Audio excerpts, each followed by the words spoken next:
Saiyan Son Goku!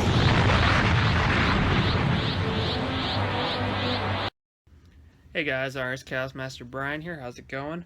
I did a top 10 anime list probably about well, maybe it wasn't as far back as a year ago, but it's time to do an updated one. So, yeah, let's get this started.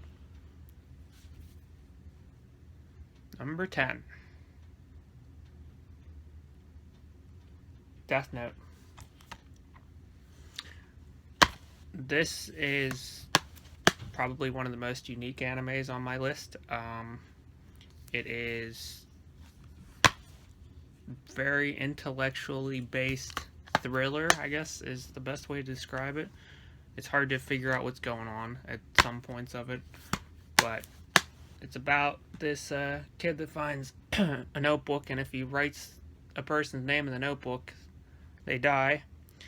And at first he tries to use it for good, but at one point he just becomes corrupted and he becomes the very evil that he is trying to destroy.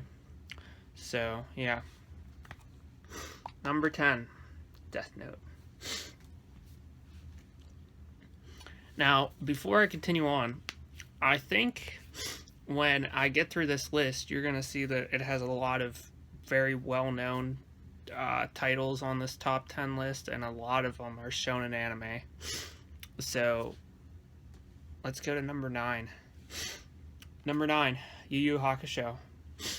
This is the equivalent to Dragon Ball Z. The fighting and action is just awesome. It is such a good series that it's a shame it's all the way up at number 9 on my list, but there's just too many good animes now. And you'll see that in my list. But it's about this 14-year-old kid that gets hit by a car, and to come back to life he has to become a spirit detective, and there's just tons of fighting. It's a really, really good anime. If you've never heard of it, never seen it, you need to watch it. Now, the only bad thing is it isn't on Netflix, it isn't on Hulu, it isn't on Funimation's Funimation app, but it is only $20 to buy the first Blu-ray, so yeah, Yu Yu Hakusho, number 9. Number 8, Rurouni Kenshin. This is such a good show.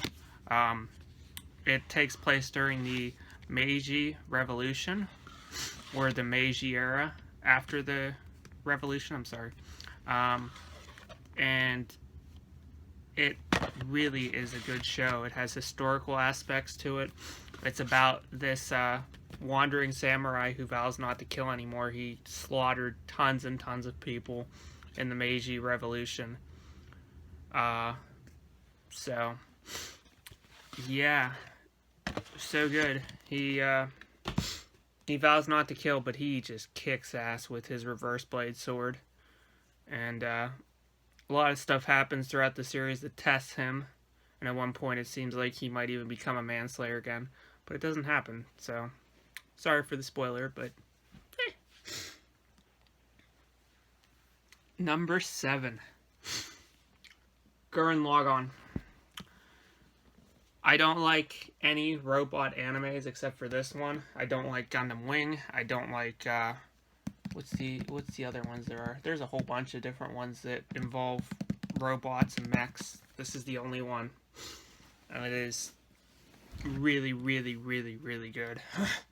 The story is just phenomenal, and if you've never seen it, watch till episode 8 before you make your decision on whether you like the show or not, because when that happens, all shit hits the fan, let me tell you. Gurren Lagann, number 7. For number 6, I'm gonna have to unbox it. I thought about this really hard. At first, I didn't even think it was in my top 10. Then when I started thinking about it, oh yeah, it's in my top 10. It's number 6 on my list. and that is Clannad.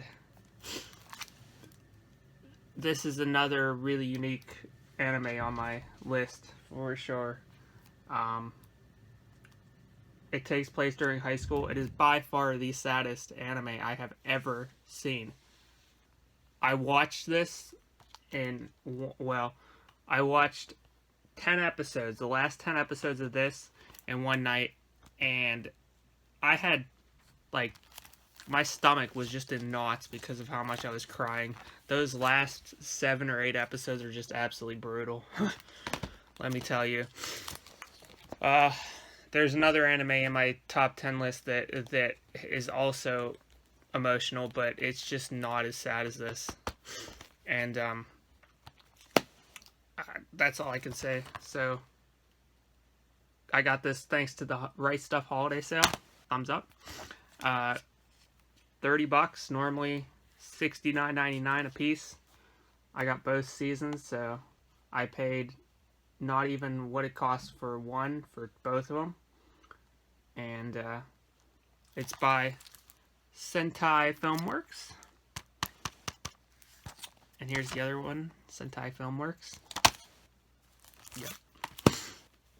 I don't have any other Sentai Filmworks in my top 10. Most of them are Funimation titles or... wait a minute, I might take that back. Hold on one second. No, Rurouni Kenshin is now Aniplex owned. Yeah. I have a Viz, Funimation, Aniplex, and this is Sentai Filmworks. So that is number 6. If you're looking for something emotional, I suggest watching this. If you're looking for something action or anything like that, don't even bother with these because there is no action in it whatsoever. There is comedy, but no action. But if you want to cry, yeah, good choice. That's for sure. Number 5. We're getting down to the holy cow. Now is when the heavy hitters come. One Piece. About 2 years ago, 2 or 3 years ago, I did a top 10 list, and One Piece, I even mentioned it. It wasn't in my top 10 because I didn't like it. But the reason why I didn't like it is because when I saw it, it was the 4 kids that dubbed it, and it was horrendous. Once I saw the Funimation dub, that changed everything. So, One Piece. Good anime. Number 4, Bleach.